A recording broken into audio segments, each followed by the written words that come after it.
हरे कृष्णा।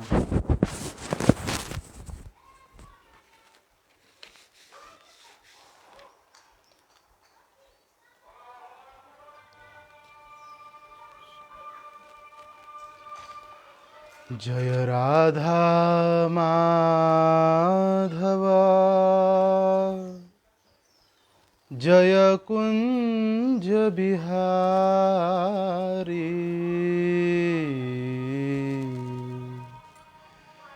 जय राधा माधव, जय कुंज बिहारी, जय गोपी जनावल्लभ,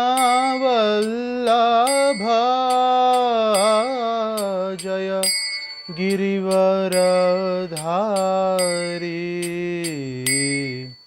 जय गोपी जनावल्लभ, जय गिरिवरधारी,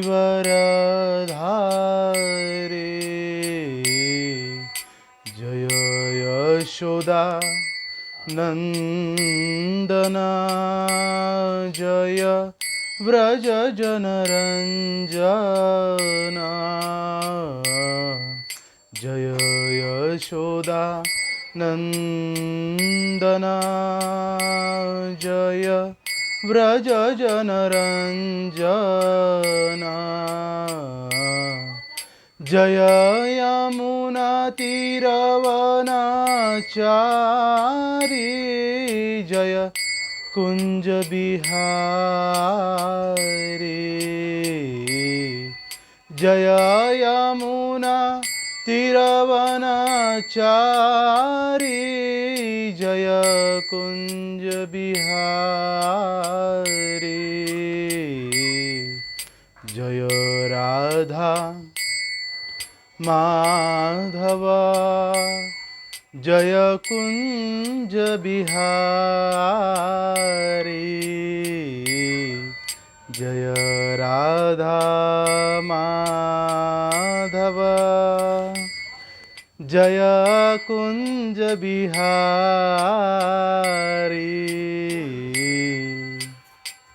हरे कृष्णा हरे कृष्णा, कृष्णा कृष्णा हरे हरे, हरे राम हरे राम, राम राम हरे हरे, हरे कृष्णा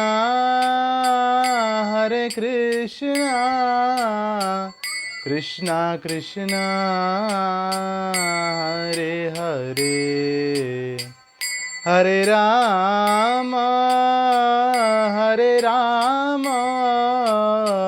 राम राम हरे हरे, हरे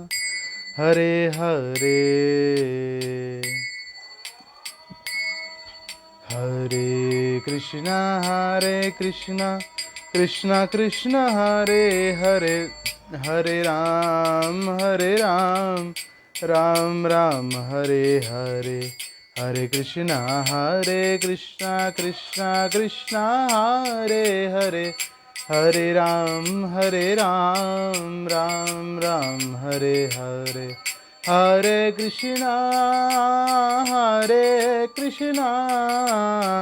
कृष्णा कृष्णा हरे हरे, हरे राम राम राम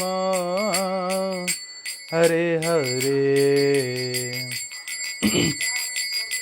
जय राधा रमण राधा रमण राधा रमण श्री राधे, जय राधा गोपीनाथ, जय राधा गोपीनाथ, राधा गोपीनाथ जय राधा गोपीनाथ, जय गौरनिताय गौरनिताय गौरनिताय, जय गौरनिताय, जय प्रभुपाद जय प्रभुपाद जय प्रभुपाद जय श्रील प्रभुपाद। हरिनाम संकीर्तन महायज्ञ की जय। ओम अज्ञानतिमिरन्धस्य ज्ञानाञ्जनशलाकया चक्षुरुन्मिलितं येन तस्मै श्रीगुरवे नमः। श्रीचैतन्यमनोभीष्टं स्थापितं येन भूतले स्वयं रूप कदा मह्यं ददाति स्वपदान्तिकं। वन्देऽहं श्रीगुरो श्रीयुतः पदकमलं श्रीगुरुन् वैष्णवांश्च। श्रीरूपं साग्रजातं सहगण रघुनाथान्वितं तं सजीवं श्रीराधाकृष्णपादान् सहगण ललिता श्रीविशाखान्वितंश्च। नमो विष्णुपादाय कृष्णपृष्ठाय भूतले श्रीमते भक्तिवेदान्तस्वामिन् इति नामिने। नमस्ते सारस्वते देवे गौरवाणी प्रचारिणे निर्विशेष शून्यवादी पाश्चात्य देशतारिणे। जय श्री कृष्ण चैतन्य प्रभु नित्यानंद श्री अद्वैत गदाधर श्रीवासादि गौरभक्तवृंद। हरे कृष्ण कृष्ण कृष्ण हरे हरे हरे राम राम राम हरे हरे। हरे कृष्ण। सभी भक्तों का इस लाइव सेशन में स्वागत है। आज हम लोग पिछले कई दिनों से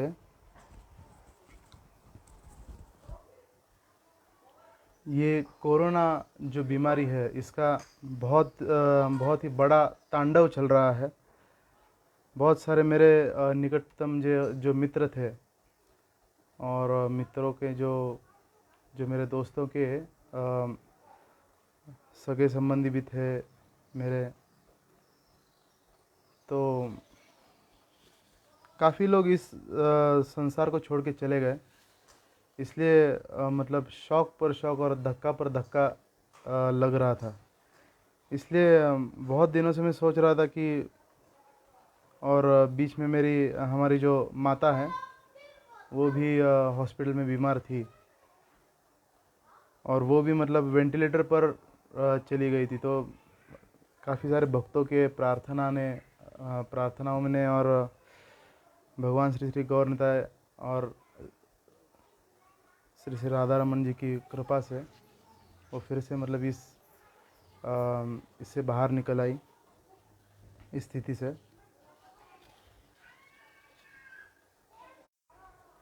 खास करके ये अभी के समय में, इसलिए मैं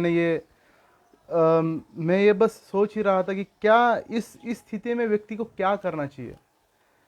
तो तभी मेरे दिमाग में ये आया कि कैसे हम लोग इस स्थिति का सामना कर सकते हैं। और इस स्थिति का सामना करने के लिए तो सामाजिक तौर पर सरकारें हैं और अलग अलग डॉक्टर्स भी काम कर रहे हैं, बहुत सारे व्यवस्थाएं भी की है सरकार ने। लेकिन फिर भी व्यक्तिगत लेवल पर, व्यक्तिगत रूप से हम लोग इस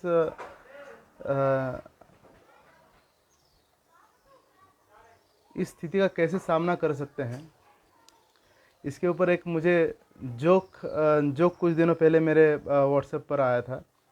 ये जोक ऐसा था कि एक गांव में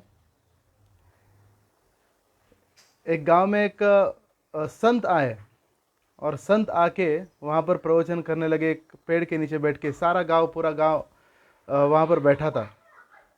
पूरा गांव जब बैठा था वहाँ पर, तो उन संत ने जो है, वो प्रभु जी ने जो है अपना प्रवचन शुरू किया।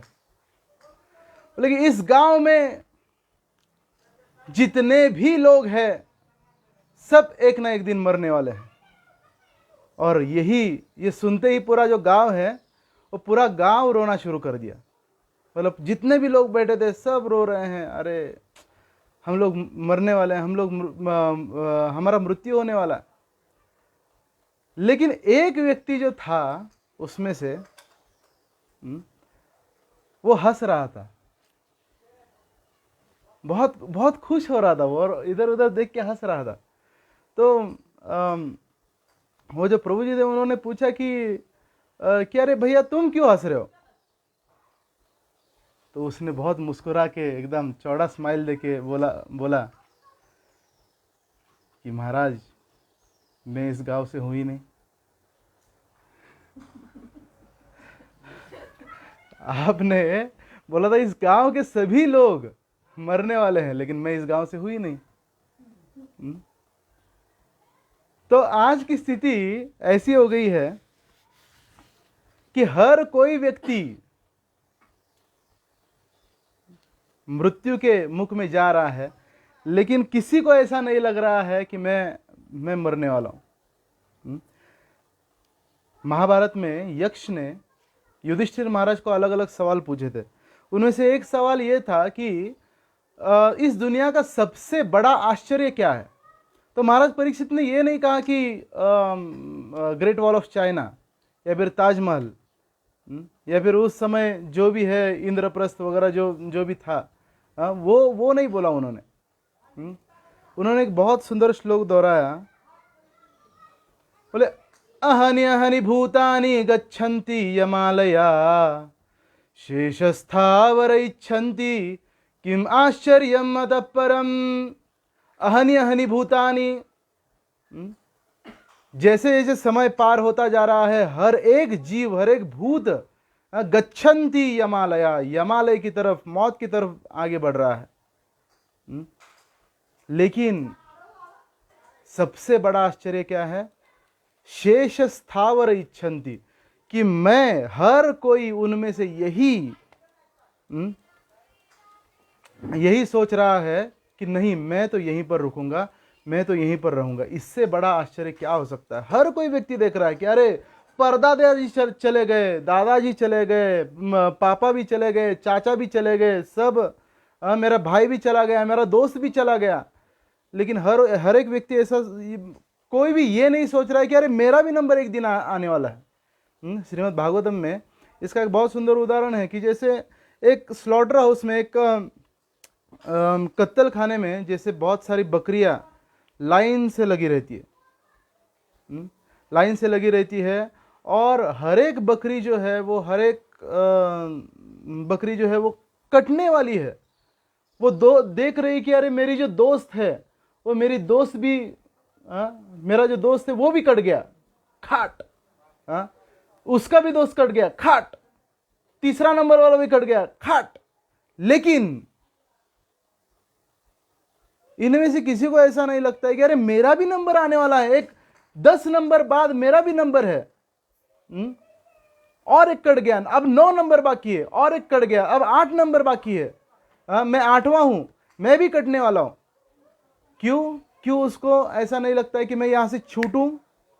क्योंकि उसके सामने जो हरी हरी जो घास है, वो चाहता है कि नहीं, जैसे जैसे मेरा नंबर आगे आता चला जाएगा, अब मैं कटने वाला हूं, तो मुझे क्या करना चाहिए? जो हरी घास जो है वो ज्यादा से ज्यादा खा लेनी चाहिए। इसलिए आज भी जब डॉक्टर्स के पास हम लोग जाते हैं, और अगर किसी को कैंसर भी हुआ है, किसी को अगर मतलब कोरोना हुआ है, कोई अगर 4 दिन का मेहमान है, 6 महीना का मेहमान है, 1 महीना का मेहमान है, तो उसे डॉक्टर ये नहीं बोलते कि अरे अभी अब छूटो, मृत्यु के बारे में सोचो, ये नहीं बोलता। अब इसको क्या बोलते हैं कि अभी अब उसको जो चाहिए वो दे दो, हरी हरी जो घास है वो उसको खाने के लिए दे दो।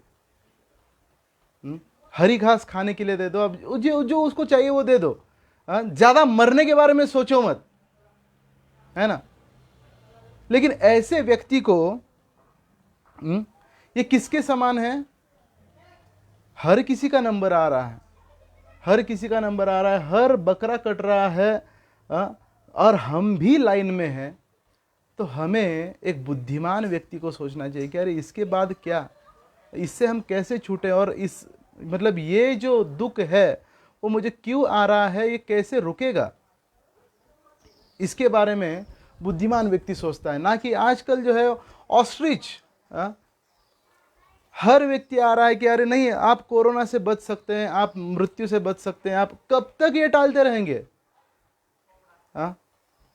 ये जो मृत्यु है वो कब तक टालते रहेंगे? ये एक ऑस्ट्रिच के समान है। ऑस्ट्रिच जो शुतुरमुर्ग होता है, जब वो रेगिस्तान में दौड़ता है दौड़ता है दौड़ता है दौड़ता है दौड़ता है, उसके पीछे जब शिकारी उसको दौड़ाता रहता है। और जब वो थक जाता है तब वो शुतुरमुर्ग क्या करता है, ऑस्ट्रिच का क्या करता है, पंछी जमीन में गड्ढा खोद देता है और गड्ढा खोद के उसके अंदर अपना मुंह धंसा लेता है, मुंह घुसा लेता है और गड्ढा बंद कर देता है और बोलता है कि मुझे शिकारी दिख नहीं रहा है, अब शिकारी नहीं है। लेकिन क्या उसके ये मानने से, बस ये मानने से कि शिकारी नहीं है, क्या उसके ऊपर जो संकट आ रहा है वो टल जाएगा? नहीं टलेगा। तो वैसे ही हम लोग अभी भी घर बैठे बैठे या फिर लॉकडाउन चल रहा है तो अपना मोबाइल में व्यस्त है कि अरे नहीं नहीं, मेरा तो नंबर नहीं आने वाला है। कोई टीवी देख रहा है, कोई यूट्यूब देख रहा है, कोई मूवी देख रहा है। अभी हमारे अंबानी जी ने तो 4G एकदम सस्ता कर दिया है, तो इसलिए कोई मूवीज़ देख रहा है, कोई मोबाइल छेड़ रहा है दिन भर। वास्तविकता से एकदम उसके ऊपर पर्दा ढक के व्यक्ति उसको टाल रहा है, उसको टालने का प्रयास कर रहा है, उसको नज़रअंदाज कर रहा है। लेकिन नज़रअंदाज करने से जो संकट आने वाला है, लोग बोलते हैं कि अरे नहीं, क्या अब इस परिस्थिति में, इस कोरोना काल में जब सब लोग मर रहे हैं और सब लोग बीमार हो रहे हैं, सब लोगों के ऊपर इतना डर छाया हुआ है, तो ये प्रवचन में या फिर आज के लेक्चर में ये टॉपिक चूज करने का क्या जरूरत था? नहीं, किसी का भी, कोई भी व्यक्ति कभी भी इस धराधाम को छोड़कर जा सकता है। इसलिए हमको ये सोचना है कि इससे कैसे हम लोग इसके लिए तैयारी कैसे करें। हर किसी को मरना है, हर किसी को मृत्यु आने वाली है, तो इसके लिए क्या तैयारी, क्या कैसे करें? तो भगवद गीता में भगवान बोलते हैं कि कालोस्मि भरतर्षभ, ये जो समय जो चलायमान है, हे भरत पुत्र, हे अर्जुन, ये जो समय चलायमान है ये मैं हूँ, ये खुद मैं हूँ। इंग्लिश में उसे बोलते हैं द ग्रेट गैम्बलर। जो समय है वो ग्रेट गैम्बलर है। जो गैम्बलर होता है, जो जुआरी होता है, वो सबसे बड़ा जुआरी कैसा होता है? वो आपको, जब आप सामने होंगे तब आपको आपको जीतने देगा, जीतने देगा, जीतने देगा, जीतने देगा। लेकिन लास्ट का जो दांव है वो ऐसा फेंकेगा कि आपका सब कुछ हरण करके वो लूट लेगा। तो वैसे ही हम लोग जीतते रहते हैं, जीवन भर हमको भगवान जो है वो जीतने का अवसर देते हैं। आज हमने 10th पास कर लिया, आज हमने मैट्रिक पास कर लिया, आज हमने इंटर पास कर लिया है, 12th पास कर लिया है, आज हमने फिर 12th पास करने के बाद फिर ग्रेजुएशन हो गया, इंजीनियरिंग हो गया, MBBS हो गए, जॉब प्राप्त कर ली हमारी अच्छी, शादी कर ली, अब ये भी मिल गया, अब नौकरी मिल गई, फिर छोकरी मिल गई, फिर बच्चे भी मिल गए, फिर बहुत सारी सुख सुविधा, अब जो है मैंने बंगला भी बना लिया है, अब मेरे पास गाड़ी भी आ गई। सब भगवान आपको जीतने देते हैं, जीतने देते हैं, जीतने देते हैं। और लास्ट में जो है वो समय आके आपको बोलता है गेम ओवर, गेम ओवर, अब कुछ नहीं बचा, अब प्राप्त करने लायक कुछ नहीं बचा है। और सारा आपका जो है वो हरण करके लेके जाते हैं और इससे कोई नहीं बच सकता। कितने बड़े बड़े राजा महाराजा आके गए, कितने बड़े बड़े। अलेक्जेंडर जब अपने मृत्यु के शैया पर था तब उसने सारे बेस्ट डॉक्टर्स, दुनिया के सारे बेस्ट डॉक्टर्स को बुला लिया और उनको बोला कि मुझे कुछ समय और जीना है। डॉक्टर्स बोले नहीं, आप नहीं जी सकते। नहीं, कुछ तो समय दीजिए, कुछ तो समय दीजिए। बोले कुछ तो समय मेरा आगे बढ़ाइए, मुझे और कुछ बाकी है काम करना। नहीं, कुछ भी नहीं, 1 सेकंड भी हम आपको नहीं दे सकते। तब अलेक्जेंडर बोला कि ठीक है, तो मेरा जो मृत्यु पत्र है, मेरा जो लास्ट का जो अंतिम इच्छा है वो बस पूरी कर दीजिए। बोले क्या है आपकी अंतिम इच्छा? बोले 3 कंडीशंस है, जब मैं मरूंगा तब पूरा जो कॉफिन, कॉफिन जिसको बोलते हैं, जो बॉक्स में, जिस जिस बॉक्स में मुझे लेके जाया जाएगा कब्र तक मेरे, तो वो जो बॉक्स है, वो बॉक्स के बाहर मेरे हाथ होने चाहिए खुले। बोले अच्छा ठीक है। बोले दूसरी शर्त ये है कि मेरा जो कॉफिन है, मेरा जो अर्थी है, वो दुनिया के सबसे बेस्ट डॉक्टर्स उठाएंगे। बोले ठीक है, ये भी ठीक है। और तीसरा, जितना भी मैंने सोना चांदी वगैरह ये सब जो कमाया है, वो मेरे घर से लेके मेरे कब्र तक बिछा हुआ होना चाहिए और उसके ऊपर से मेरे अर्थी लेके जानी है। बोले ठीक है, लेकिन ऐसा क्यों, आपने ये 3 शर्तें क्यों रखी? क्योंकि पहली शर्त ये है कि दुनिया में मैंने पूरा सारा कितने सारे देशों को मैंने पराजित किया और कितना सारा धन लूटा, लेकिन पूरे संसार में मैं ही सबसे धनवान था। लेकिन आज लोगों को दिखना चाहिए कि मैं खाली हाथ जा रहा हूं, इसलिए मेरे ताबूत से मेरे दोनों हाथ बाहर निकालिए। तो दूसरी शर्त क्यों? ये दुनिया के बेस्ट जो डॉक्टर्स है वो आपकी अर्थी क्यों लेके जाएं? क्योंकि दुनिया को दिखना चाहिए कि मेरे पास सबसे बेहतरीन से बेहतरीन वैद्य, हकीम, डॉक्टर्स होते हुए भी वो खुद मेरी अर्थी उठा के मेरे कब्र तक लेके जा रहे, वो कुछ नहीं कर पाए। और तीसरी, कि मैंने जितना भी पैसा कमाया है वो बिछाए, लोगों को ये दिखे कि मैंने दूर दूर देशों को जाके लूट लूट के ये सोना लाया, लेकिन आज यही सोना, यही संपत्ति कुछ ही फीट दूरी पर है मेरे, लेकिन मैं उसको उठा नहीं पा रहा। क्या फायदा? हम इतना जमा करते हैं, हम इतना इतना बस जमा कर रहे हैं, जमा कर रहे हैं, जमा कर रहे हैं, जमा कर रहे हैं, लेकिन अगर इसमें से एक सुई भी, एक पिन भी अगर हम लोग नहीं लेके जा पा रहे हैं, तो ये तो मूर्खता हो गई। जमा करने से कोई नहीं रोक रहा है, लेकिन ऐसी चीजें जमा करनी चाहिए कि मृत्यु के बाद वो चीज हम लेके जा सके। ऐसी कौन सी चीजें हैं जो लेके हम लोग जा सकते हैं? वो चीजें हमको जमा करनी चाहिए।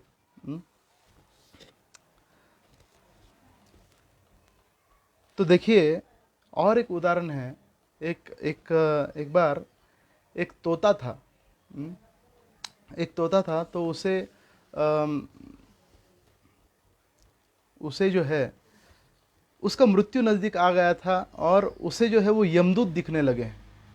यमदूत दिखने लगे थे, और यमदूत जैसे दिखे, आज यमदूत दिखे, तो उसे पता चल गया कि कल मेरा मृत्यु होने वाला है।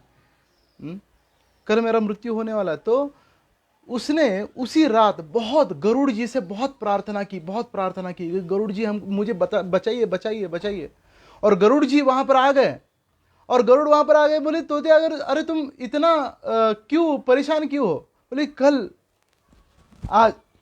आज मैंने यमदूतों को देखा और कल मेरा मृत्यु नजदीक है, फिक्स है, तो मेरे लिए कुछ उपाय ढूंढिए। तो गरुड़ जी बोले कि ठीक है, मैं तुमको ऐसे जगह पर लेके जाता हूं, मैं 7 समुंदर पार तुमको लेके जाता हूं, और वहां पर जाके एक गुफा में तुमको रख देता हूं। तो तुम्हारा मृत्यु जो है वो तुम यहां पर लिखा हुआ है, तो वहां पर स्थान चेंज होने से यमदूत तुमको लेके नहीं जा पाएंगे। बोले अच्छा ठीक है। तो अकेला तो उड़ नहीं पाता वो, इसलिए गरुड़ जी उसे उठा के वो 7 समुंदर पार लेके गए और एक बहुत अंदर अंदर गुफा के अंदर जाके उसको रख दिए। बोले कि यहाँ पर तुम 2 दिन रुको, जब यमदूत तुम्हारा मृत्यु का समय टल जाएगा तब तुमको बाहर लेके आ जाएंगे। बोले ठीक है ठीक है। दूसरे दिन यमदूत जो है वो 7 समुंदर पार उस गुफा में पहुंच गए, और गुफा में पहुंच के तोता छटपटाने लगा, बोले अरे आप लोग यहाँ कैसे आ गए, यहाँ कैसे आ गए, यहाँ कैसे आ गए, यहाँ तो मेरा मृत्यु नहीं लिखा था। मेरा मृत्यु तो वहां पर लिखा था, आप लोग यहाँ पर कैसे आ गए? तो बोले यमदूत बोले कि अरे बेटा, तुम्हारा जो मृत्यु था वो यही 7 समुंदर पार इसी गुफा के इसी कोने में लिखा था, लेकिन कल हम लोग बस ये देखने के लिए आए थे कि अरे इतना सा तोता 7 समुंदर पार, उसका मृत्यु कैसे होगा? और भगवान की लीला देखिए कि पूरा कर्मणा दैव नेत्रेण, पूरा अरेंजमेंट वगैरह करके वो तोता यमदूतों को वहीं मिल गया और वहीं जाके उसका मृत्यु हो गया। तो हम लोग कितना भी बचने का प्रयास करें, कितना भी कुछ करें, मृत्यु आने वाला नहीं है। कितना भी सतयुग में जो है बड़े बड़े घर हुआ करते थे, घरों के बाहर लगा हुआ रहता था कि अतिथि देवो भव, कि अतिथि जो है वो देवता के समान है, आ जाए हमारे घर में। जो द्वापर युग में जो है वो बोर्ड चेंज हो गया, सुस्वागतम, अब देवता नहीं है, आप आए हैं ठीक है स्वागत है, लेकिन आप देवता नहीं है। त्रेता युग में चेंज हो गया, फिर द्वापर युग में चेंज हो गया था, शुभ लाभ लिखा जाने लगा घर के बाहर, है ना, शुभ है, लाभ है, ठीक है, आप अतिथि आए हैं तो उतना उत्साह के साथ आपका स्वागत नहीं करेंगे, लेकिन ठीक है आप आइए। और आज कलयुग में हम लोग देखते हैं कुत्तों से सावधान, बाहर में बोर्ड लगा रहता है कुत्तों से सावधान, कि भैया हमारे घर में जो है वो कुत्ते हैं, आपको काट काट के खा सकते हैं, तो इसलिए आप आने का प्रयास नहीं करें, यही आपके लिए अच्छा होगा। तो ऐसे हम लोग कितना भी बड़ा बोर्ड लगाएं कुत्तों से सावधान, और कितने भी बड़े बड़े कुत्ते हम लोग पाल के रखें, लेकिन मृत्यु जो है वो किसी कुत्ते से नहीं डरता। तो हम लोग जानने का प्रयास करें कि ये जो मृत्यु है, ये मृत्यु क्या है, ये मृत्यु क्या है। तो श्रीमद् भागवत पुराण में एक कथा आती है राजा चित्रकेतु महाराज की। ये जो राजा चित्रकेतु थे, उनकी 1 करोड़ रानियां थी। कितनी? 1 करोड़ रानियां थी, और 1 करोड़ रानियों में से पूरा राज्य, मतलब पूरा अच्छे से वो राज्य वगैरह करते थे, और सारी रानियां वगैरह खुश थी। लेकिन राज्य में, पूरे राज्य में और पूरे उनके फैमिली में बस एक ही दिल में खंत या फिर एक ही पीड़ा थी कि उन्हें कोई पुत्र नहीं था, और पुत्र नहीं होने के कारण पूरा राज्य इतना अच्छा होने के बावजूद भी वो सब पूरा राज्य में उदासी छाई हुई थी। तो एक बार अंगिरा मुनि उनके राज्य में तपस्या करते बैठे थे। तो राजा ने सोचा कि अगर मुनि के पास जाएंगे, अगर ऋषि मुनि के पास जाएंगे और अगर उनसे कुछ वरदान लेंगे तो मुझे पुत्र मिल सकता है। तो अंगिरा मुनि के पास गए, अंगिरा मुनि को पूछे कि क्या आप मुझे पुत्र दे सकते हैं? वो बोले कि लेकिन राजा, अरे तुम्हारे तो भाग्य में पुत्र ही नहीं है, अगर मैं दूंगा भी लेकिन मतलब वो सफल नहीं होगा, तुम्हारा पुत्र प्राप्ति का उद्देश्य सफल नहीं होगा। नहीं, मुझे कैसे भी करके पुत्र चाहिए, मुझे पुत्र चाहिए। बोले अच्छा ठीक है, अगर तुमको पुत्र चाहिए तो मैं तुमको यज्ञ, पुत्र कामेष्टि यज्ञ करके मैं तुमको प्रसाद दे दूंगा, खीर का प्रसाद दे दूंगा। ये खीर का जो प्रसाद है वो तुम्हारे सबसे जो फेवरेट रानी है उसको दे दो, और उसको देने के बाद फिर तुमको पुत्र हो जाएगा। लेकिन एक बात याद रखो कि ये जो पुत्र है वो तुमको सुख भी देगा और दुख भी देगा, इसलिए इस पुत्र का नाम तुम हर्ष शोक रखो। हर्ष मतलब ये तुमको आनंद भी देगा, हर्ष भी देगा, और शोक मतलब दुख भी देगा। तो हाँ, राजा बोला कि अरे क्या दुख दे सकता है, कि ठीक है मतलब सुनेगा नहीं और ज्यादा मतलब हट्टी होगा, राज्य ठीक से नहीं करेगा, लेकिन कम से कम पुत्र होने का एक संतुष्टि होगी। अच्छा ठीक है। और फिर वो खीर जो है वो सबसे छोटी रानी को, उसका नाम था कृतद्युति, कृतद्युति ये नाम था, उस रानी का। तो वो जो खीर है, खीर का जो प्रसाद है वो कृतज्ञति को दिया गया, और जैसे ही वो दिया गया वो गर्भवती हो गई।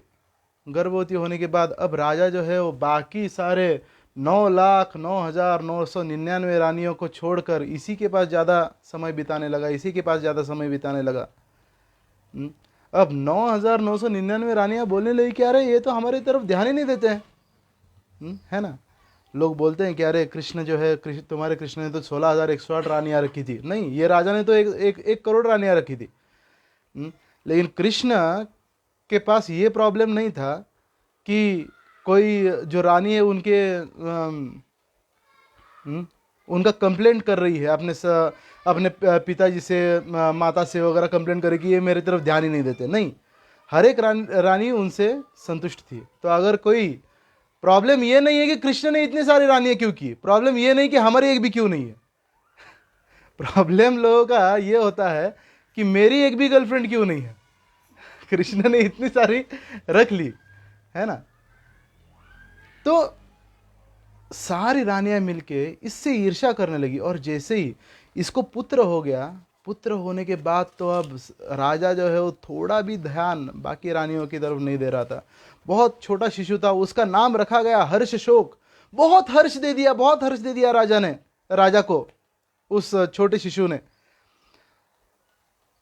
ये देख के बाकी सारी रानियां इतनी जलने लगी कि सारी रानियों ने मिलके एक प्लान किया कि हम इस शिशु को अब खत्म करना होगा। और सारी रानियों ने मिलके उसको दूध में से जो है वो जहर पिला दिया उस शिशु को, हर्षशोक को। जैसे जहर पिला दिया, अंदर में कृतज्ञति नहीं थी। दासी जो है, बहुत समय हो गया कि शिशु उठ नहीं रहा है। तो कृतज्ञति ने बोला कि जाओ दासी, देखो क्यों नहीं उठ रहा है, क्यों नहीं रहा है अभी।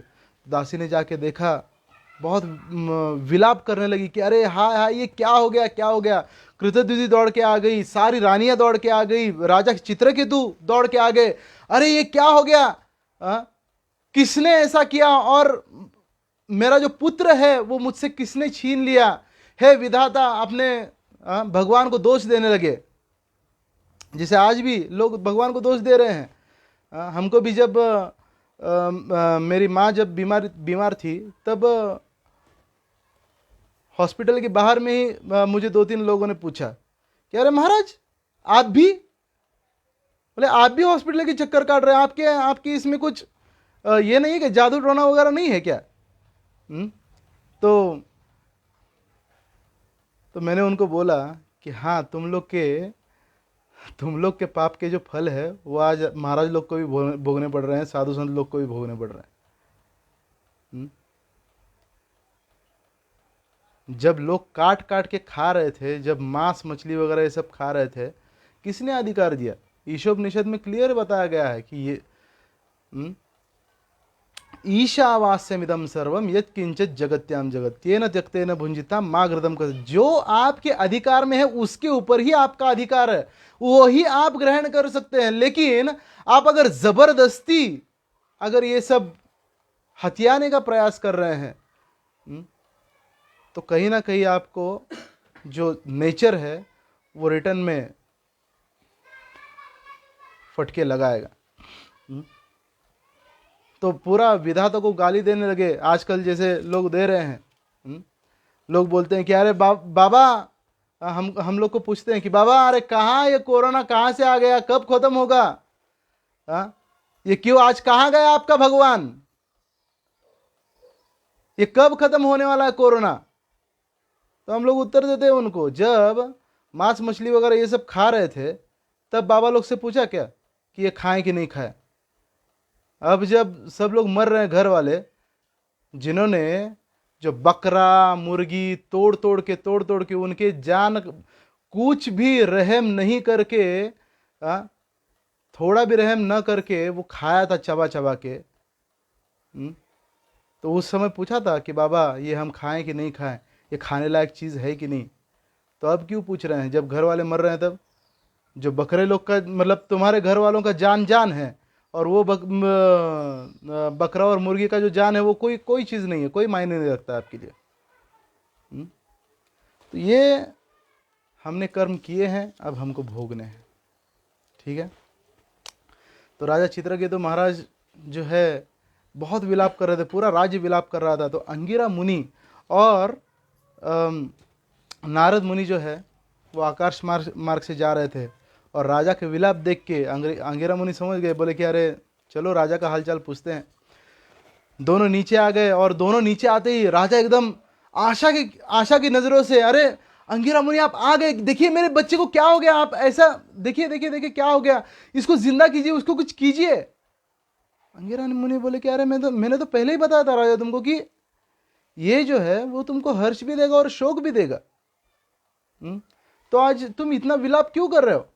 नहीं कुछ कीजिए, नहीं कुछ कीजिए, बहुत आशा से मैंने ये पुत्र प्राप्त किया था, कुछ कीजिए।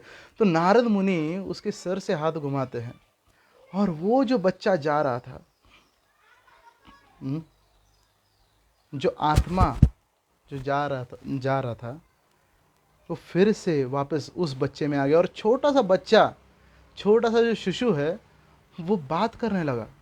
क्या बात करने लगा कि अरे नारद मुनि, मैं तो अपने मार्ग से जा रहा था, आपने मुझे वापस क्यों बुला लिया? बोले अरे बेटा तुम इतने निर्दयी कैसे हो गए, अपने माता और पिता को कैसे छोड़ के जा रहे हो? बोले माता पिता? कौन माता पिता? बोले ये जो तुम्हारे लिए रो रहे हैं, ये जो तुम्हारे लिए रो रहे हैं, उनको छोड़ के तुम कैसे जा रहे हो? बोले ये माता पिता? ये कब से मेरे माता पिता हो गए? बोले पिछले जन्म में कोई और मेरे माता पिता थे, इस जन्म में ये माता पिता कर्मों के अनुसार मिले हैं, अगले जन्म में कोई और माता पिता हमको मिलेंगे, उसके अगले जन्म में कोई और मिलेंगे।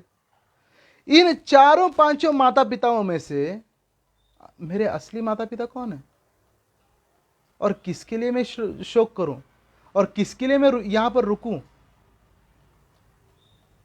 पिछले जन्म में मेरा कोई और गांव था, इस जन्म में मुझे ये गांव मिला है, अगले जन्म में मुझे कोई और गांव मिलेगा। इन तीनों गांवों में से कौन सा मेरा असली गांव है? इसलिए मेरे असली जो माता पिता है वो भगवान लक्ष्मी नारायण है, वो भगवान राधा कृष्ण है। और इसलिए अगर जीना है तो उन माता पिता के लिए, और अगर मरना है तो उन माता पिता के लिए। अगर उनके लिए हमारे असली माता पिता जहां पर है वो हमारा असली गांव है। ये माता पिता तो चेंज होने ही वाले हैं, और कुछ नहीं फर्क पड़ता है। कुछ फर्क नहीं पड़ता है इस दुनिया को कि आप कब जन्म लिए हैं और कब मर गए, कुछ फर्क नहीं पड़ता। आप जन्म लिए हैं, दुनिया को कुछ नहीं फर्क पड़ा, दुनिया जैसी थी वैसी ही चल रही है। और जब हम लोग मर भी जाएंगे, कुछ दुनिया को फर्क नहीं पड़ने वाला है। हाँ, घर वाले 2 दिन रोएंगे, 4 दिन रोएंगे, हफ्ता भर रोएंगे, 2 हफ्ता रोएंगे, लेकिन कोई आपके मरने से कोई आत्महत्या नहीं करने वाला है। जैसे कुत्ता होता है ना, जो कुत्ता है, कभी कभी हम लोगों को गांव में एक बैलगाड़ी के नीचे से जाते हुए दिखता है, बैलगाड़ी के नीचे से जाते हुए दिखता है कुत्ता, और वो जो कुत्ता है वो बैलगाड़ी के नीचे से क्यों चल रहा है? क्योंकि उसको ऐसा लगता है कि अरे अगर मैं एक बैलगाड़ी के नीचे से अगर खिसक लिया, अगर मैं निकल गया, तो ये बैल तो कुछ काम के ही नहीं है। मैं चल रहा हूं इसके नीचे से, इसलिए ये बैलगाड़ी अच्छे से चल रही है। अगर मैं निकल जाऊंगा तो ये बैलगाड़ी नीचे बैठ जाएगी, ऐसा वो कुत्ते को लगता है। लेकिन सब लोग ये जानते हैं कि ये कुत्ता उस बैलगाड़ी के नीचे से जा रहा है, इसलिए वो बैलगाड़ी नहीं चल रही है। बैलगाड़ी तो अपने विधि विधान के अनुसार चल रही है। ये कुत्ता जो है वो फालतू में अपना जो ईगो लेके कि अरे हम चला रहे हैं, मैं चला रहा हूं, है ना। तो वैसे हर किसी को ऐसा लगता है कि अरे अगर मैं नहीं रहूंगा इस दुनिया में तो ये दुनिया का क्या होगा, ये दुनिया तो धंस जाएगी, रसातल में धंस जाएगी ये, है ना। अगर मैं नहीं रहूंगा तो मेरे बच्चों का क्या होगा, अगर मैं नहीं रहूंगा तो मेरे माता पिता का क्या होगा, अगर मैं नहीं रहूंगा तो मेरे बिजनेस का क्या होगा? नहीं, आराम से सब कुछ चलने वाला है। कोई आपके बिना जो है ये दुनिया नहीं रुकने वाली है। इसलिए व्यक्ति को स्वार्थी बनना चाहिए। हर क्षण ये सोचना चाहिए कि अरे मैं मृत्यु के लिए तैयार हूं, क्या मैं मृत्यु के लिए तैयार हूं? भगवान भगवद्गीता में बोलते हैं, देही नस्मिन यथा देहे कौमारम यौवनम जरा तथा देहांतर प्राप्तिर धीर सत्र न मुह्यति। देही नस्मिन यथा देहे, जैसे ये जो आत्मा है, ये जैसे ये शरीर है, वस्त्र जब हम लोग चेंज करते हैं, ऊपर का जो ये जो कुर्ता है, ये ऐसा प्रतीत होता होगा कि ये जिंदा है ऊपर से, लेकिन चूंकि हमने इसके अंदर प्रवेश किया है इसलिए ये कुर्ता जो हिल डुल रहा है। तो उसी प्रकार ये जो शरीर है, ये जो हिल डुल रहा है, इसे खुद का कुछ आकार वगैरह ये सब नहीं है। इसके अंदर हमने प्रवेश किया है, इसके अंदर आत्मा ने इसके अंदर प्रवेश किया है, इसलिए हिल डुल पा रहा। और जब आत्मा इसे छोड़ के चली जाएगी तभी फिर से अचेतन होके गिरा रहेगा। इसलिए बहुत सारे ऐसे उदाहरण हैं पुनर्जन्म के, उन उदाहरणों में हम लोग नहीं जाएंगे, लेकिन हम लोग अब ये देखेंगे कि कैसे फिर, ठीक है, मृत्यु मतलब क्या होता है, क्या मरना मतलब क्या होता है? तो मृत्यु मतलब जब ये आत्मा, जब हम आत्मा नहीं, हम ही आत्मा है, जब हम इस शरीर को छोड़ के, एक कपड़े जैसा उतार के छोड़ के, जब इस शरीर से दूसरे शरीर में प्रवेश कर जाते हैं, उसी को मृत्यु बोला जाता है। और ये कैसे होता है, भगवान भगवद गीता में बताते हैं, यम यम वापि स्मरण भावम जय दंते कलेवरम तम तमेवैति कौन्तेय सदा तद्भाव भाविता। जो जैसे जैसे मरने के समय जो याद आएगा उसी का उसका अगला जन्म होगा। अगर किसी को कुत्ता याद आया तो अगला जन्म कुत्ते का, अगर किसी को सुअर याद आया तो अगला जन्म सुअर का। जो भी उसे याद आएगा, जैसे एक बिजनेसमैन था, तो जब वो अपने मृत्युशैया पर लेटा हुआ था तो पूछता है, बोले कि अरे मेरी पत्नी कहाँ है? पत्नी बोलती है, हाँ हाँ हाँ मालिक, मैं यहीं पर हूँ। हम बोले क्या क्या चाहिए आपको? बोले मेरा बड़ा बेटा कहाँ है? बोले पापा मैं यहीं पर हूँ। बोले क्या चाहिए आपको, बताइए। बोले मेरे छोटा बेटा कहाँ है? बोले मैं भी यहीं पर हूँ पापा क्या चाहिए आपको? बोले अरे नौकर कहाँ है? बोले मालिक मैं भी यहीं पर हूँ।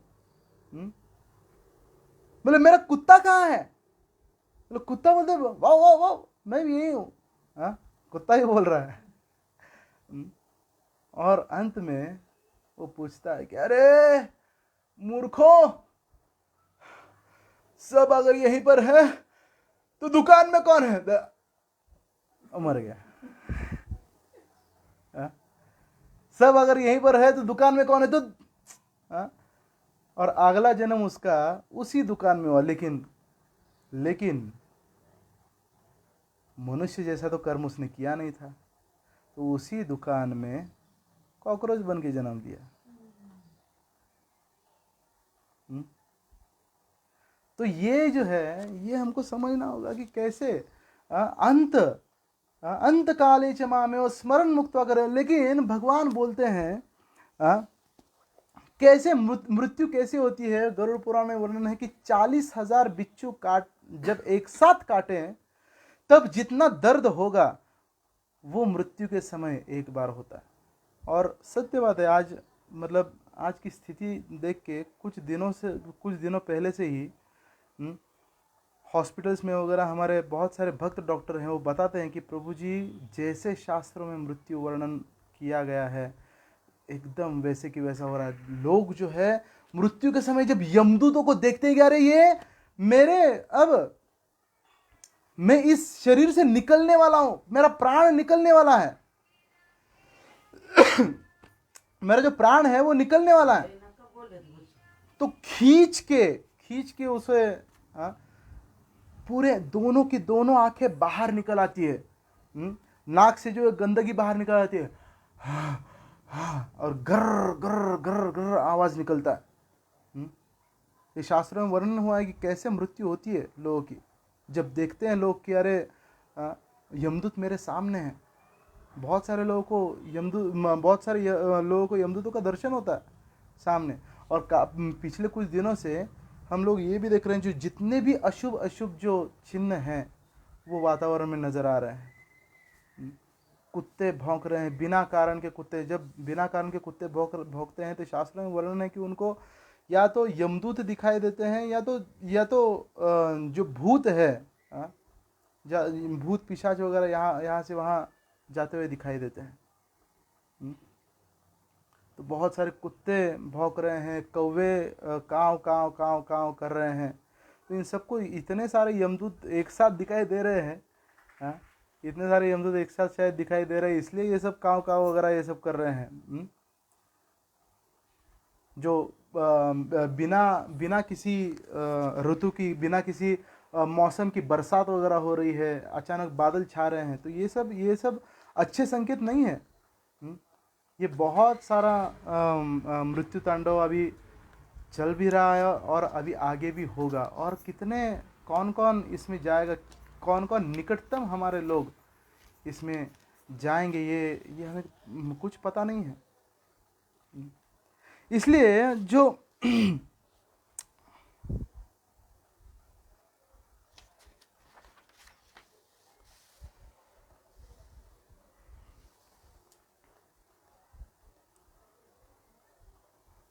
तो कोई बोलेगा कि अरे ठीक है प्रभु जी, अगर मृत्यु के समय अगर मतलब भगवान बोलते हैं कि जो यान्ति देव व्रता देवान पितृन यान्ति पितृव्रता भूतानि यान्ति भूतेज्ज यान्ति मध्या चिनोपि माम। मृत्यु के समय जो जिसका स्मरण करेगा यान्ति देव, अगर देवताओं का स्मरण किया, इंद्र चंद्र गणेश जी वगैरह ये सब का अगर स्मरण किया तो उनके लोक में चले जाएंगे। लेकिन उनके लोक में जाने का प्रॉब्लम ये है कि उनका जो लोक है वो इसी ब्रह्मांड के अंदर है, और इसी ब्रह्मांड के अंदर जब उनके लोक में हम लोग चले जाते हैं, तो जितना हमने उनका भक्ति किया है उतना देर तक ही वहां पर टिक पाएंगे। जब जैसे ये एक होटल में कोई जाता है पैसा लेके, 5 स्टार होटल में, जब तक पैसा है तब तक उसे अच्छा ट्रीट किया जाता है, जब पैसा खत्म हो जाता है तब उसको लात मार के बाहर निकाल दिया जाता है। तो वैसे ही जब तक हमने देवी देवताओं का भक्ति किया है तब तक हमें स्वर्ग लोक में या फिर उन देवताओं के लोक में वास मिलेगा।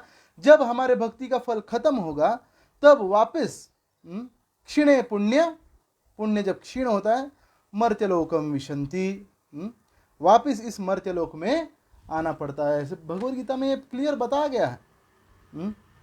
इसलिए यान्ति देव व्रता देवान पितृ यान्ति भूतानि यान्ति भूते, जो पितरों की पूजा करता है वो पितृलोक में जाता है। जो भूतों की उपासना करता है, बहुत सारे लोग भूतों की काला जादू वगैरह भी करते हैं, तो वो भी मरने के बाद वो भी भूत बन जाते हैं। भूत पिशाच निशाचर राक्षस होते हैं, ब्रह्म राक्षस होते हैं, यक्ष वगैरह ये सब होते हैं, तो उसमें उनके लोक में चले जाते हैं। यान्ति मध्या जिनोपि माम, लेकिन जो मेरी भक्ति करता है अर्जुन, वो मेरे धाम में चला आता है। और मेरे धाम में चला आने का प्रॉफिट ये है कि मैं जीव का असली अहम बीज प्रदप पिता, मैं जीव का असली पिता हूं। मैं जीव का असली माता पिता हूं। और जब वो मेरे धाम में मतलब अपने वास्तविक घर में वापस चला आता है, तब उसे फिर से ये करने का आवश्यकता नहीं पड़ता है, फिर से इस संसार में आने का आवश्यकता नहीं पड़ता। फिर से इस संसार में नहीं आता है वो। तो कोई बोलेगा कि अरे ठीक है प्रभु जी, फिर मतलब हम लोग ऐसा करें कि जीवन भर हम लोग पाप करेंगे और अंत समय में जो है वो हरे कृष्णा हरे कृष्णा बोल के हम लोग अपना गोली मार देंगे, तो भोग का भोग भी हो जाएगा, एंजॉयमेंट का एंजॉयमेंट भी हो जाएगा, और भगवान का धाम तो मतलब चले ही जाएंगे हम लोग। लेकिन नहीं, वैसा नहीं होता है जैसे हम लोग सोचते हैं। जीवन भर अंत समय में वही हमें याद आता है जो हमने जीवन भर किया। जीवन में अंत समय में हमको क्या याद आता है? जो हमने पूरा लाइफ जिया है, पूरा जिंदगी जो जो हमने जी है, वो हमारे आंखों के सामने से फास्ट फॉरवर्ड होती है। जैसे हम लोग पिक्चर फास्ट फॉरवर्ड करते हैं ना, ची ची ची ची ची ची ची ची आगे बढ़ते चल जाता है। तो वैसे ही जो हमारा पूरा जीवन मृत्यु के समय फास्ट फॉरवर्ड होते रहता है हमारे आंखों के सामने, नजरों के सामने से, और पूरा हमने ये भी किया, अरे ये भी किया, ये भी किया, ये भी किया था, ये भी किया था, पूरा दिखता है। और जो सबसे ज्यादा दिल में, जहां पर हमने सबसे ज्यादा दिल लगाया था, हमारा मन लगाया था, हमारी आसक्ति जहां पर सबसे ज्यादा थी, वहां पर आके वो रुक जाता है एकदम। बोले यही तुमको चाहिए, और वही स्मरण में आता है। और वही स्मरण में आने के बाद अगला जन्म उसी का होता है। कोई बोलेगा कि नहीं, मैं पूरे, अगर पूरा जीवन भर अगर एग्ज़ाम का मैंने ये नहीं किया, पढ़ाई नहीं किया, लेकिन डायरेक्ट जाके अगर एग्ज़ाम में बैठ गया मैं और एग्ज़ाम लिखना शुरू कर दिया, तो क्या मैं एग्ज़ाम में पास हो जाऊंगा? हाँ, अगर एग्ज़ाम तुमने अच्छा लिखा है तो निश्चित पास हो जाओगे, लेकिन पूरा साल ऐसे ही टाइम पास में बर्बाद करने के बाद क्या एग्ज़ाम तुम्हारा अच्छा जाएगा? नहीं जाएगा। तो वैसे ही पूरा जीवन भर अगर हमने भोग किया है, अगर पूरा जीवन भर हमने पाप किया है, तो अंत में भगवान कैसे याद आएंगे? अंत में भगवान हमें याद नहीं आ सकते हैं। इसलिए मृत्यु के बाद वैसे ही जन्म मिलता है जैसे हमने मृत्यु के समय। तो क्या करना चाहिए हमें? करना क्या चाहिए कि ठीक है प्रभु, ये तो आपने सब बता दिया कि कैसे मृत्यु होती है, सबको डरा तो दिया है आपने। जो लोग तो पहले से ही डर गए हैं, आपने पहले से ही डरा दिया है। और फिर आप मतलब फिर आपने अपने प्रवचन में ये करके डरा दिया। आप करना क्या है वो तो बताइए। तो परीक्षित महाराज 5000 साल पहले जब परीक्षित महाराज को एक ब्राह्मण बच्चे से श्राप मिला था कि 7 दिन में तुम्हारी मृत्यु हो जाएगी, 7 दिन में तुम्हारी मृत्यु हो जाएगी, ये जब श्राप मिला था उनको, तब उन्होंने अपना पूरा राज्य वगैरह ये सब सब सब कुछ छोड़ के वो गंगा नदी के तट पर एक लंगोट पर गंगा नदी के तट पर आके बैठ गए थे। और बैठने के बाद पूरे सारे ऋषि मुनि लोग उनका दर्शन करने के लिए आए थे कि अरे कौन ऐसा जीव है जो 7 दिन में मृत्यु हो रहा है जिसका, ये पूछने के लिए आए कि क्या करना चाहिए। और जब 16 साल के सुखदेव गोस्वामी जब उनके सामने आए गुरु बन के आए, तो 16 साल के सुखदेव गोस्वामी से उन्होंने पूछा कि जिस व्यक्ति का मृत्यु 7 दिन में होने वाला है, 7 दिन में जिस व्यक्ति का मृत्यु होने वाला है, उस व्यक्ति के लिए देखने लायक क्या है, उस व्यक्ति के लिए सुनने लायक क्या है, उस व्यक्ति के लिए बोलने लायक क्या है, उस व्यक्ति के लिए करने लायक क्या है, और क्या करने लायक नहीं है, क्या नहीं करना चाहिए और क्या करना चाहिए उसे। अगर किसी को आपको अगर पूछा जाए, आपको अगर मतलब हमको अगर बताया जाए कि 1 घंटे के अंदर आपकी आवाज बंद होने वाली है, आपकी जो वाक शक्ति है वो खत्म होने वाली है, 1 घंटे में जितना आप बोल सकते हो उतना बोल दीजिए। हाँ, तो व्यक्ति क्या बोलेगा? बड़ बड़ बड़ बड़ बड़ बड़ बड़ ये सब करेगा? नहीं। जिंदगी में जो सबसे महत्वपूर्ण चीज है, जो आज तक हमने बोली नहीं थी और आज हमें बोलनी है जिंदगी में, सबसे क्या रे अब मेरी आवाज चले जाने वाली है तो मुझे क्या क्या बोलना चाहिए, सबसे फेवरेट गाना गाएंगे, सबसे मतलब जो सबसे हमारे निकटतम व्यक्ति है उनसे बातचीत करेंगे, सबसे माफ़ी मांगेंगे, अरे मेरे वाक्य से अगर कुछ आपको दुख पहुंचाया हो तो मुझे क्षमा कीजिए। या फिर हमारे सबसे अच्छे जो अनुभव है वो हम लोग शेयर करेंगे हमारे मित्रों के साथ। जो सबसे महत्वपूर्ण है। अगर किसी को बताया जाए कि आपका जो है वो श्रवण करने की, कान में श्रवण करने की शक्ति 1 घंटा के अंदर बंद होने वाली है, तो व्यक्ति क्या सुनेगा?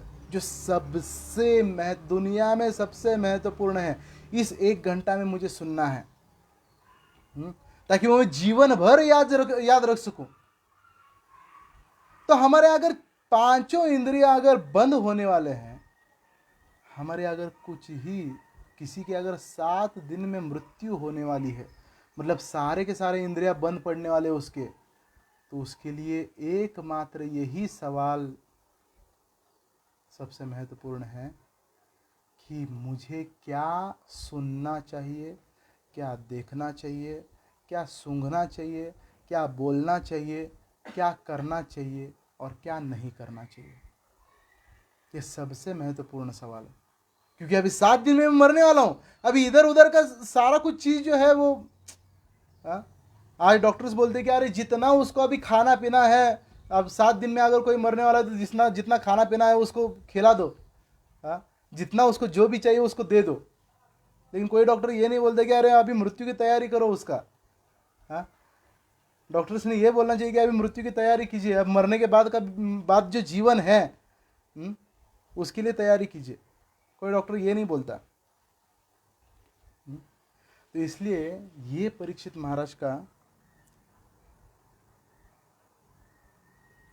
ये सवाल था कि 7 दिन में जिसका मृत्यु होने वाला है, और ये दुनिया में सबसे, और खास करके आज के समय में ये सबसे बड़ा सवाल है, सबसे महत्वपूर्ण सवाल है। क्योंकि हमारा भी कम से कम परीक्षित महाराज को पता था कि 7 दिन, इन 7 दिनों में हमारा मृत्यु होने वाला है, और हमारे पास भी 7 ही दिन है, हमारे पास भी 7 ही दिन है। Sunday to Saturday, Sunday, Monday, Tuesday, Wednesday, Thursday, Friday, Saturday, 7 ही दिन में हमारा भी मृत्यु होने वाला है। लेकिन कम से कम परीक्षित महाराज को पता था कि कौन से 7 दिन में उनका मृत्यु होने वाला है। हमको ये भी पता नहीं कि कौन से 7 दिन में हमारा मृत्यु होने वाला है, और कभी भी हो सकता है। आज रात को सोएंगे तो कल उठेंगे कि नहीं, ये गारंटी नहीं है, ये पता नहीं है हमको। और ऐसे क्षण में एक जो क्षण है इस जीवन का, एक जो क्षण है वो बहुत बहुत बहुत महत्वपूर्ण है। और इस क्षण में, वो 7 दिनों के एक क्षण में क्या करना चाहिए, ये परीक्षित महाराज ने सवाल पूछा था। इसलिए इंग्लिश में बोला जाता है, life is the preparation, death is the examination. पूरा जीवन जो है, पूरा जीवन ये प्रिपरेशन है, ये तैयारी है। और मृत्यु किसकी तैयारी है? तो मृत्यु की जो एग्ज़ाम है, मृत्यु की जो परीक्षा है, प्रैक्टिकल है। सबको पता है कि क्या आने वाला है मृत्यु के समय। सब कुछ छीना जाने वाला है हमारा, छीन जाने वाला है हमारा मृत्यु के समय। तो क्या करना चाहिए हमें ऐसे समय में?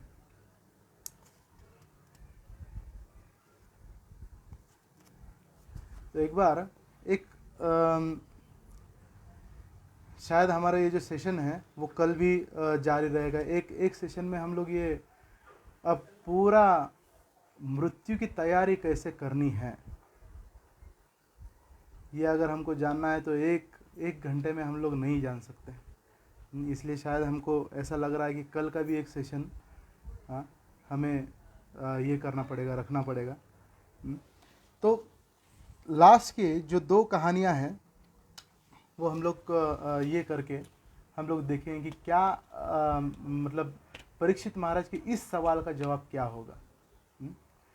एक बार एक राजा था, उस राजा के दरबार में, बहुत विलासी राजा था, बहुत उसके सारी रानियाँ और सारी नाच गाने वाली, और फिर पूरा राज्य वगैरह, बहुत सारा पैसा वगैरह था। तो कुछ टेंशन वगैरह था नहीं, केवल और केवल भोग में लगा रहता था।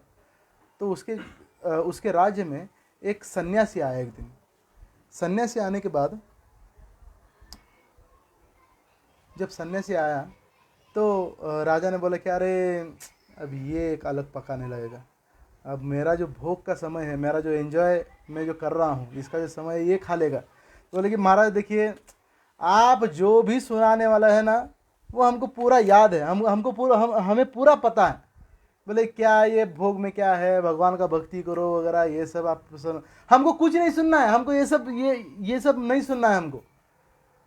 तो सन्यासी ने सोचा कि यार ये पूरा मतलब इतना भोग में व्यस्त है, ये हमारा बात अभी सुनने वाला नहीं है। बोले ठीक है राजा, मतलब कुछ सुनो, मतलब मैं कुछ अभी तुमको बोलने वाला नहीं हूँ, लेकिन कम से कम मेरा एक काम जो है वो एक काम कर दो।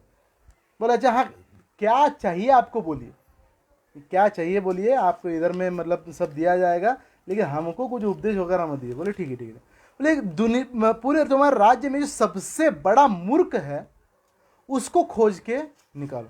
बोले अच्छा ठीक है, निकाल लेंगे। उसको खोज के निकालने के बाद उसको एक तुम्हारे राज्य में नौकरी दे दो। बोले क्या नौकरी दे दें? बोले उसके हाथ में एक डंडा दे दो, और डंडा लेके उसको बस पूरे राज्य की परिक्रमा करने के लिए बोलो। मतलब बस वो राज्य में घूमता रहेगा, वो मूर्ख है, कुछ काम धंधा है नहीं उसको, और उसको बस मतलब पगार देते रहो, बस मेरी यही एक इच्छा है। बोले अच्छा, जब हम बूढ़े हो जाएंगे तब क्या करेंगे? बोले वो अगला मूर्ख जो है, वो अगला मूर्ख को दे देना वो लाठी। बोले ठीक है। तो पूरे राज्य में से सबसे बड़ा जो मूर्ख है वो ढूंढा गया, और ढूंढने के बाद राजा के सामने लाया गया। बोले कि अरे मूर्ख, अब था तो मूर्ख ही, तो राजा मूर्ख ही बोलेगा उसको। बोले अरे मूर्ख, बोले कि तुमको जो है वो आज हम नौकरी पर रख रहे हैं। बोले अच्छा राजा, क्या नौकरी पर रख रहे हैं? बोले तुमको ये डंडा पकड़ा दे रहे हैं, और ये डंडा लेके तुमको पूरे राज्य में बस घूमते रहना है। तुमको खाना पीने का सब व्यवस्था हो जाएगा, रहने का वगैरह सब व्यवस्था हो जाएगा, तुम्हारा सैलरी भी। अब राजा था, इतने सारे प्रजा को संभाल ही रहा था, एक मूर्ख को जो है पालने के लिए क्या उसको कौन सी बड़ी बात थी? तो मूर्ख को जो है वो लाठी दे दी, पकड़ा दी गई। पकड़ा देने के बाद जो मूर्ख था वो लाठी लेके घूमता रहा। अब जब दिन बीत गए, महीने बीत गए, साल बीत गए, बहुत सारे दशक बीत गए, राजा हो गया बूढ़ा, मंत्री हो गए बूढ़े, रानियां हो गई बूढ़ी, राज्य बदल गया। अब जब एक बार राजा जो है वो बीमार पड़ गया, और बीमार होते ही जो वैद्यों ने उनसे बोला कि राजा, बोले महाराज आपका अभी समय आ चुका है, आप जिन को मिलना चाहते हैं अंतिम बार वो मिल लीजिए, आपका समय आ चुका है। तो सारे मंत्री लोगों को वगैरह बुला लिया। बोले कि अरे आपसे भी मिलना था, अब मैं जा रहा हूँ, देखिए क्या होगा। तो उसको याद आया कि यार एक मूर्ख भी था, जिसने मेरी पूरी जीवन भर, वो भी अभी बूढ़ा हो गया होगा, और जीवन भर उसने मेरी सेवा की, उसको भी बोला। तो वो बुला लिया राजा ने। मूर्ख आ गया। बोले अरे महाराज, बोले आपने मुझे याद किया? बोले कैसे याद किया, बताइए। बोले अरे मूर्ख सुनो, तुमने जीवन भर मेरी बहुत सेवा की है, अब जो है तुम रिटायरमेंट ले लो, अब तुम सेवानिवृत्त हो चुके। बोले अरे तो मेरा खाना पीना कैसे चलेगा? बोले अरे वो उसका सेवा मतलब पेंशन तुमको मिलता रहेगा। तो इस लाठी का क्या करूं? बोले तुमसे जो बड़ा मूर्ख है वो उसको ये लाठी पकड़ा दो, और उसका मतलब जो तुमसे बड़ा महामूर्ख जो है, तुम मूर्ख हो, तो महामूर्ख को जो है वो लाठी पकड़ा दो, और उसका भी वेतन जारी रहेगा। बोले अच्छा, लेकिन आप ये मूर्ख बोला कि आप ये एकदम से मुझसे ऐसे कैसे बात कर रहे हैं? बोले देखो मूर्ख, बोले मैं जा रहा हूँ, मैं बहुत दूर गाँव जा रहा हूँ। बोले अच्छा, बोले कहाँ दूर गाँव जा? अरे मैं तुमको नहीं बता सकता हूँ कहाँ जा रहा हूँ। बोले अरे महाराज, आप अगर निकल जाएंगे राज्य से तो फिर हम कहाँ किसकी ओर देखेंगे? बोले मैं आपसे इतना प्यार करता हूँ, बोले मैं आपसे इतना प्रेम करता हूँ, इतना आपका आदर करता हूँ, मुझे भी साथ में लेके चलिए आपने। बोले अरे मूर्ख, मैं तुमको नहीं साथ में लेके जा सकता हूँ। बोले ऐसे गांव जा रहा हूँ मैं, मतलब नहीं साथ में लेके जा सकता तुम्हें। ओ बोले अच्छा, आप इसलिए मुझे साथ में नहीं लेके जा रहे हैं क्योंकि आपकी इतनी सारी रानियां हैं ना, उनके साथ में आप जा रहे हैं, टूर पर जा रहे हैं आप, पिकनिक पे। बोले अरे मूर्ख, तुम नहीं समझ रहे हो, मैं रानियां भी नहीं साथ में लेके जा रहा हूं। बोले अच्छा तो कितना दूर जा रहे हैं आप? बोले बहुत दूर जा रहा हूं। तो अरे आपके मंत्रियों से मैं बोलता हूँ कि अरे कैसे जा रहे हैं आप, घोड़ा वगैरह रथ वगैरह है ना आपके साथ? बोल नहीं, वो भी मैं नहीं लेके जा रहा हूँ। अरे तो आप पैदल जाएंगे? बोले हाँ मैं पैदल ही जाऊंगा। अरे तो कम से कम मैं, अरे मेरे इतने दिल के करीब वाले जो महाराज है उनके लिए मैं कम से कम मंत्रियों को बोल देता हूँ कि आपके लिए कुछ टिफिन वगैरह पैक करे रास्ते के लिए, कुछ मूंगफली, कुछ खाकरा, फिर कुछ ऐसा कुछ, ये सब पैक कर ले। बोले कम से कम वो तो लेके जा सकते हैं। बोले अरे मूर्ख हो तुम, मूर्ख, सच में मूर्ख हो, मैं कुछ भी नहीं ले जा सकता हूँ। बोले कम से कम ये तो लेके जाइए, आपने इतना सारा धन वगैरह कमाया है, वो तो कम से कम कुछ पैसा वगैरह लेके जाइए रास्ते में खरीदने के लिए। बोले कि मूर्ख, मैं एक यहां से सुई भी नहीं लेके जा सकता हूं। तो मूर्ख ने बोला अच्छा सच में? बोले हाँ मैं एक सुई भी नहीं लेके जा सकता हूं, कपड़े भी नहीं ले जा सकता हूं, मुझे नंगा जाना है। तो मूर्ख जो है वो सोचने लगा और उसने लाठी की तरफ देखा अपने, और वो जो डंडा था, वो जो लाठी थी, वो उसने राजा के हाथ में दे दी। राजा के हाथ में देने के बाद राजा जो है पहले ही बीमार था, अरे बाप रे, इतना गुस्सा आया, बोले कि ये क्या कर रहे हो तुम? ये तुम क्या कर रहे हो? बोले कि आप ही ने तो बोला था कि जो तुमसे सबसे ज्यादा, जो तुमसे भी बड़ा मूर्ख है उसको ये लाठी पकड़ा देना। बोले वही तो मैं पकड़ा रहा हूं। बोले क्या मैं तुमसे बड़ा मूर्ख हूं क्या? बोले हाँ महाराज, आप तो मेरे से भी बड़े मूर्ख निकले, क्योंकि जब आपको पता था कि इतनी रानियां, मतलब मैं ऐसे गांव में जाने वाला हूं कि जिस गांव में इधर की रानियां मैं नहीं ले जा सकता हूं, इधर के मंत्री में नहीं ले जा सकता हूं, इधर के घोड़े में नहीं ले जा सकता हूं, ना खाना पीना लेके जा सकता हूं, ना धन दौलत नहीं ले जा सकता हूं, ना कपड़े ले जा सकता हूं, ना एक सुई ले जा सकता हूं, तो इतना सब कुछ क्यों किया आपने? कुछ आपने ऐसे जीवन में कमाया जो आप उस गांव लेके जा सकते हैं?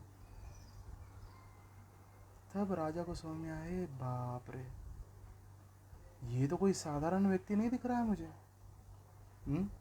ये तो कोई बहुत बड़ा व्यक्ति है। तो राजा जो है तुरंत, मतलब उनके चरणों में गिर गया। बोले कि कौन है आप? बोले कि आप जीवन भर मूर्ख जैसे मेरी सेवा करते रहे, आप कौन है? बोले कि राजा, मैं उसी सन्यासी का शिष्य हूँ जो बरसों पहले तुम्हारे यहाँ पर आया था तुमको उपदेश देने के लिए, और मुझे ये सेवा देके गए थे मेरे गुरु कि जब समय आए तब राजा को ये ब्रह्म ज्ञान दे देना। और फिर राजा जो है वो उससे पूछने लगा कि अब मैं क्या कर सकता हूँ, मृत्यु के समय मुझे क्या करना चाहिए?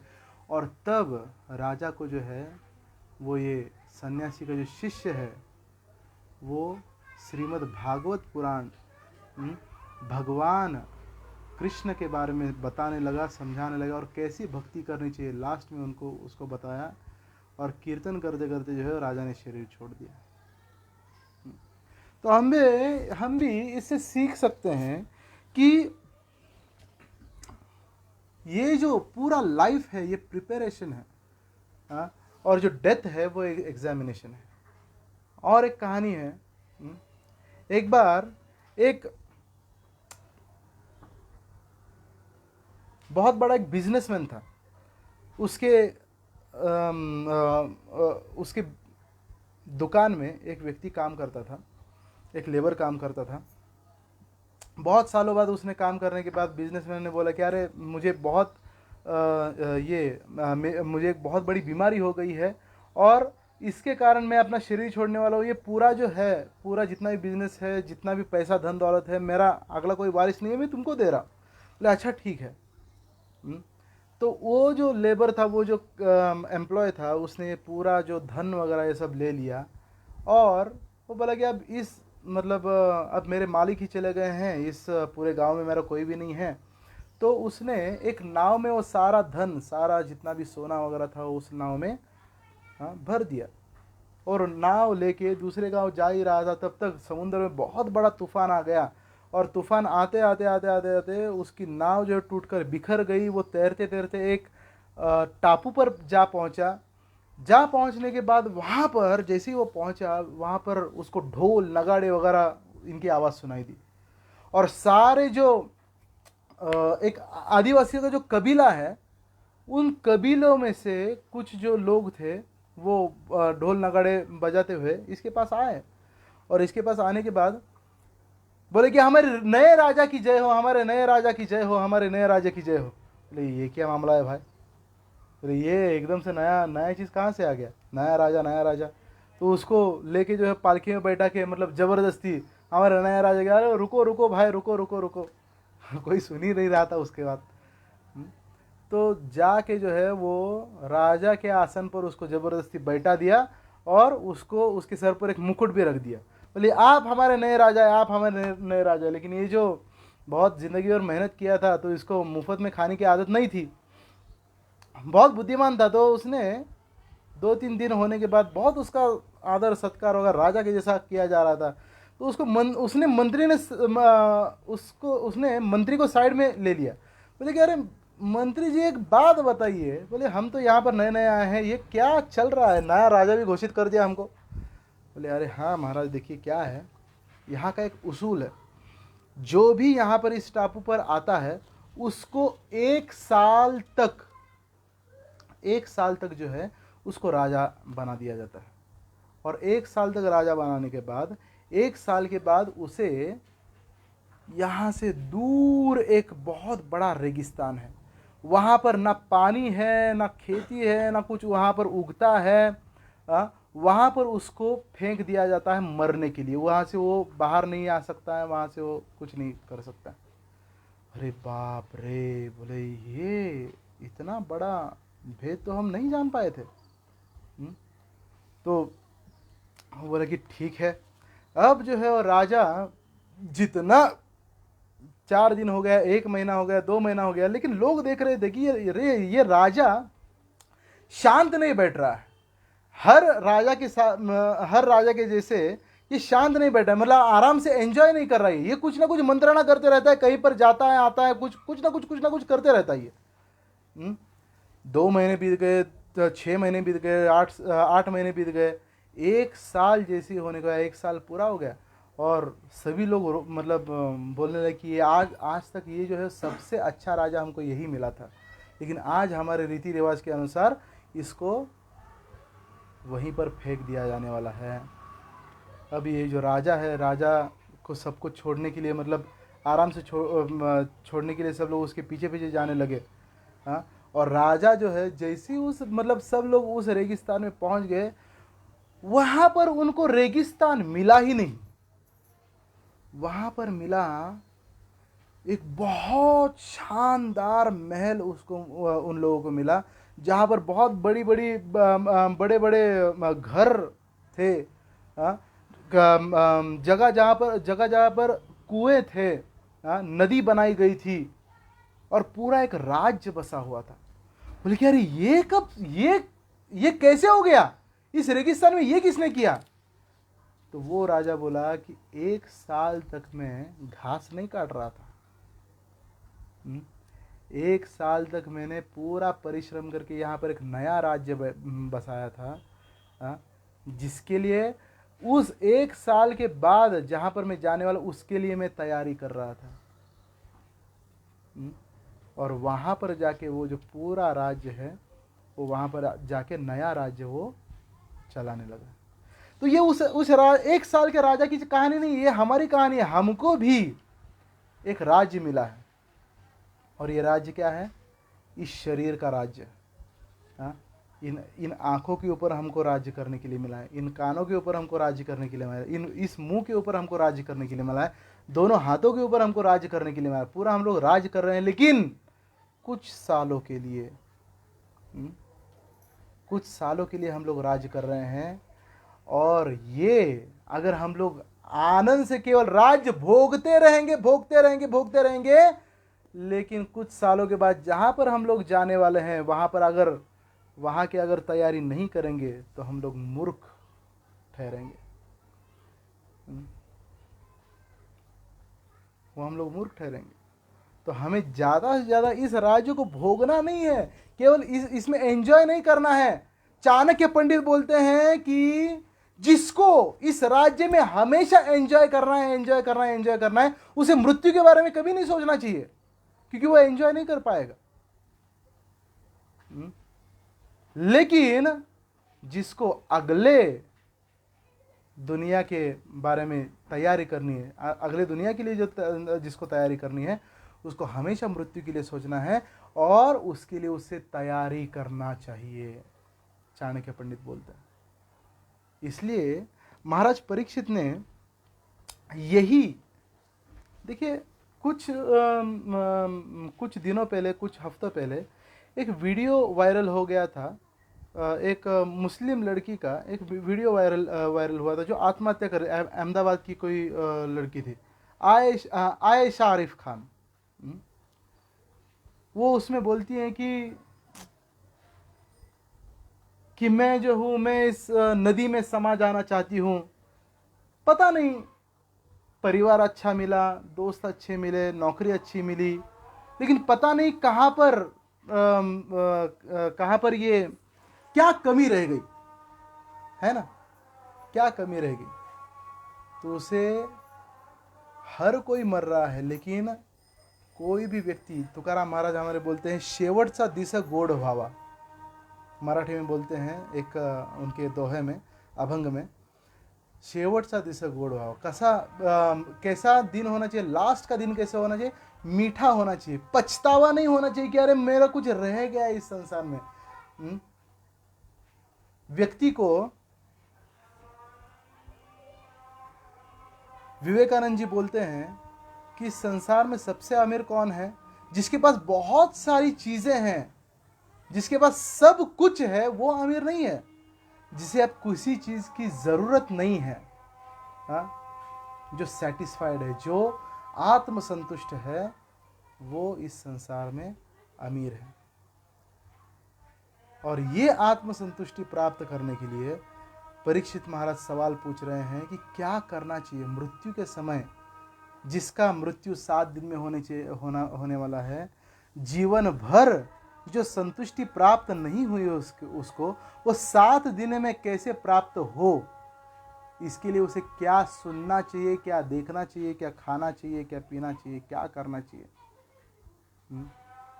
और वो संतुष्टि के साथ हमको मरना है। सबको ही तो मरने वाला है। अब कोई इसमें, ये सब ओपन सीक्रेट है। हम लोग जब मौत के बारे में बात करने लगते हैं घर में वगैरह, तो अरे क्या अशुभ अशुभ बातें कर रहे हैं, ऐसी मत बात करो, है ना। तो ये तो शतुर्मुर्ग जैसा हो गया। अरे मौत तो आने ही वाली है, बात क्या मत करो उसके बारे में। अगर मैं मर गया, अगर कोई मेरी माता मर गई, अगर कोई मेरे पिता मर गया, अगर कोई मेरे रिश्तेदार मर गए, जब ऐसी बातें चलने लगती है तो अरे ऐसे क्यों बोल रहे हो, नहीं नहीं नहीं नहीं। क्यों? क्योंकि यही तो दुनिया का आश्चर्य। कोई नहीं, यहाँ पर सब कोई यहीं पर रहना चाहता है, यहीं पर रुकना चाहता है, कोई नहीं मरना चाहता इस संसार में। तो संतुष्टि की मौत कैसे मरे, ऐसी मौत की, हाँ अब मृत्यु के लिए तैयार है, ये फीलिंग कैसे आए। क्योंकि हर ये जो मनुष्य शरीर है, ये मनुष्य शरीर है, ये एक पुल जैसा है, ये एक ब्रिज है, ब्रिज इस दुनिया से दूसरे दुनिया में जाने के लिए। जब कोई ब्रिज पार करता है तब यही ब्रिज मुझे बहुत अच्छा लग रहा है, यही पुल मुझे बहुत अच्छा लग रहा है, अब मैं यहीं पर घर बसाऊंगा और यहीं पर रहूंगा, ऐसे कोई नहीं बोलता। नहीं, ब्रिज केवल आपको पार करने के लिए। तो वैसे ही इस संसार में ये संतुष्टि का जीवन कैसे रहे, ये जो मनुष्य शरीर ब्रिज के समान है। यहाँ पर सेटल होने का नहीं सोचना है किसी को, कोई नहीं यहाँ पर सेटल हो सका।